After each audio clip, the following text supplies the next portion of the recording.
നമ്മളിപ്പോൾ ഇവിടെ കാണുന്ന റെയിൽവേന്റെ ട്രാക്ക് ഉണ്ടല്ലോ, ഇത് തായ്ലാൻഡിൽ നിന്ന് ബർമയ്ക്ക് പോകുന്ന റെയിൽവേ ട്രാക്കാണ്.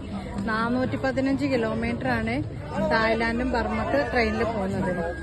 ഇത് ഇപ്പുറത്തെ ഷോപ്പുകളാണ്, അതിന്റെ നടുവ് കൂടെയാണ് പോകുന്നത്. ഈ ബ്രിഡ്ജ്, പിന്നെ ഇതാ ഈ നേരെ കാണുന്ന ബ്രിഡ്ജ്, ഇതൊക്കെ നമ്മളെ വീഡിയോ പോകുന്ന ആ ബ്രിഡ്ജാണ്.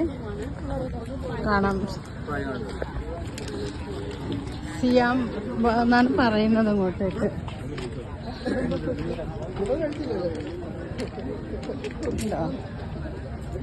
ഇതാണ് റെയിൽവേ ബ്രിഡ്ജ് കേട്ടോ.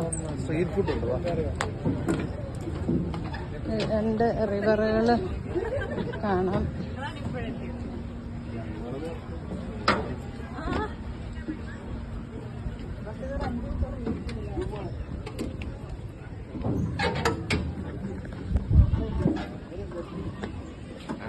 And look, this is better. Prof? Oh, look.